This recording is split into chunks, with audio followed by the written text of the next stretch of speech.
Earlier this week, my new Altenew Stampwheel arrived here, and I couldn't wait to play. I was especially excited about the turning capability and the Photopolymer sticky mat. I paid for this tool myself, and while I was waiting for it to arrive, I watched lots of videos about it. Simon Hurley's was my favorite, and I felt like I was pretty well prepared. Despite that, I struggled with it, but in the end, I figured out a few tips that I haven't seen anyone else mention, and that made it so much easier for me. I'm going to divide this into 4 sections according to how it can be used: stenciling, turning, regular stamping, and ink blending. Here we go. First, here's the tool. It's 9 inches by 9 inches. The first thing I did was compare the size to my Misty's. Here's my original. You can see it's a little longer but narrower. And here's the mini. This clear plastic pedal plate is really the wheel. It fits into the base, and those pedals allow you to turn the wheel. There are markings on the wheel itself, so you can tell which way the wheel is pointing. All the various degrees for 32 places around the wheel, and even lines on those lines so you can tell how far out from the center you're placing your stamps. Then there's the sticky mat. It's photopolymer, like a big square stamp. Finally, I've done something that Simon Hurley recommended in his video. I've put a grid down in the base to help me with placement. This is a Sizzix sticky grid paper, and ideally I would have cut it so that the dark lines were in the center. Not sure now why I didn't do that. So I spent some time finding the center and then determining where a panel of cardstock would be centered on here. You can use the corners for stamping, but I think it's helpful to be able to position your paper right in the center for certain techniques. I'm going to start with stenciling. This is one of Simon Hurley's layering stencils, and I immediately forgot something he mentioned in his video. I'll come back to that in a second. I've got my panel of cardstock in the center of the sticky mat, and now I've pressed the stencil down around the cardstock. The true test is going to be whether I can do hands-free stenciling, and it passes that test with flying colors. You can see my right hand just itching to hold something down, but it's not needed at all. Now here's the thing. Simon stencils have a coating on one side, and if you put that coating down onto the stamp, it may actually stick there. I've got a couple of little areas where it lifted off the stencil. It does come off the stamp quite easily, and you can avoid this altogether by making sure you put the glossy side of the stencil down on the sticky mat. That coating is only on one side of the stencil. I'm just going to reposition the stencil to blend another layer over it and create almost a plaid look. And a couple of things about the mat. As I said, it's like a big stamp, so anything that stains your stamp will also stain this. Next, if the sticky mat starts to lose its stick over time, you can just wash it with soapy water and it will revive. I'm sure you've done this with one of your favorite stamps when it seemed to lose its stick over time. Finally, when it's time to peel your cardstock off, it comes up easily, doesn't rip, and it only has very slight warping. And it cleans up easily with water or your favorite stamp cleaner. Next, I wanted to try turning. You know I love my Stencils 360 and all the circular designs I can make with it, so I was really excited to be able to try a similar idea with my stamps. But this is where things started to really go wrong. I'll show you a bit of it, and then I'll show you how I figured out some good tips for using this tool. I've cut a piece of white cardstock to 7.5 by 7.5 inches to maximize my pattern. I'm using this old Folksy floral set from Altenew. It's perfect for spring cards, and the solid stamps won't require any coloring. First, to help with the positioning, I saw someone put an enamel dot on the top. This will help in knowing which position you're in as you're turning.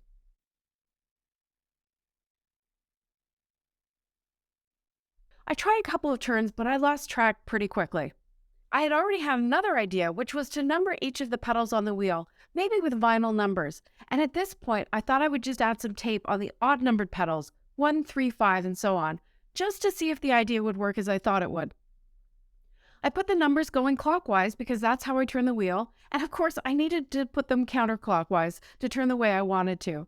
So I had to start counting backwards, I guess going 15, 13, 11, and I worked my way around. Using this tool is definitely very different from using a MISTI.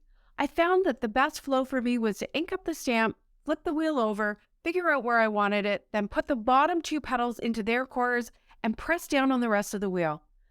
Then I made a mistake. This was all me. I just lost count, and it was nothing to do with the wheel or even my labeling. I just put the stamp down in the wrong place. So I looked at it as an opportunity for a clean slate and to apply what I had learned. First, it's not easy to get the paper out when it's completely covering that stamp.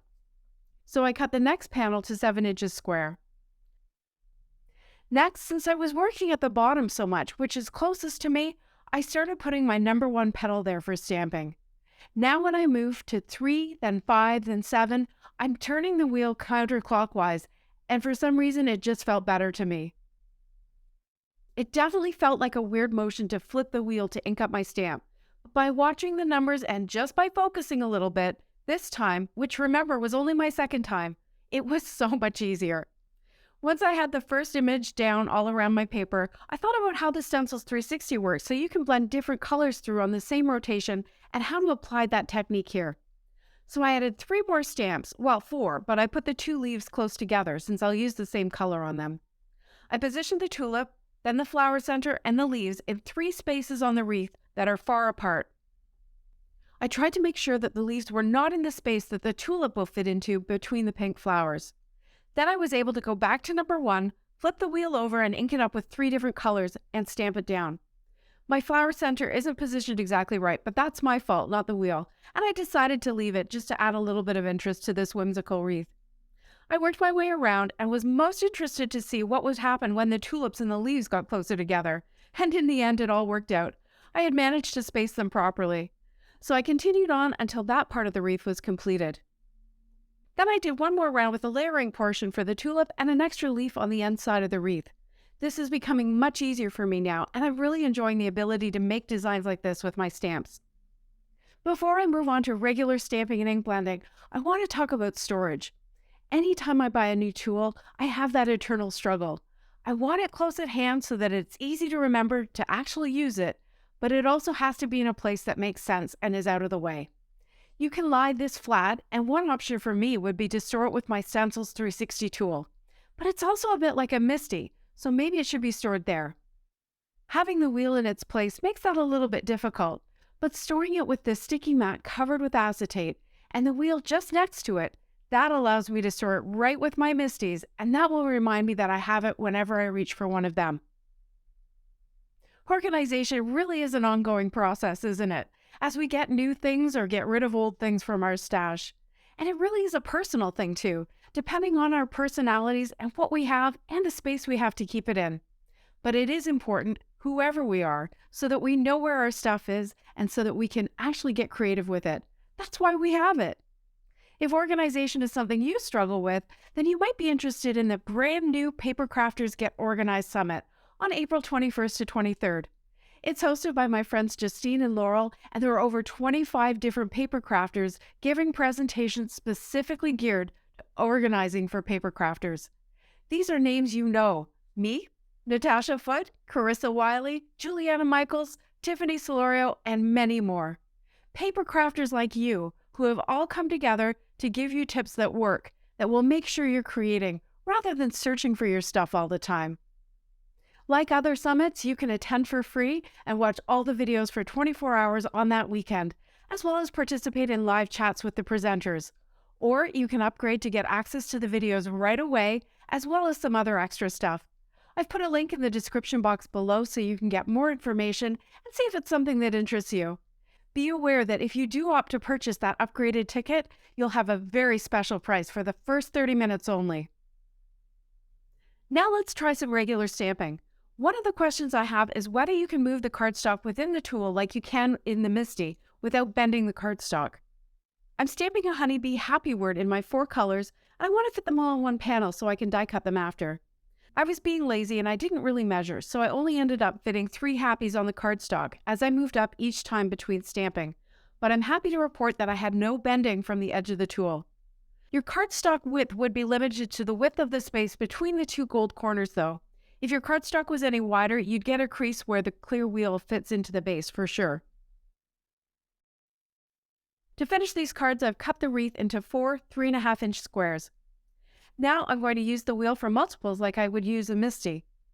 Of course, you can put your cardstock right in the corner, but because the die-cut happies are wider than my square panels, I'm going to use the corner markers for my panel in the center. That will help me place the Easter word from the Honeybee Happy Happy Happy set. I put the word stamp right on the panel, and if you need to, you could put acetate over top to make sure you don't get any smudges.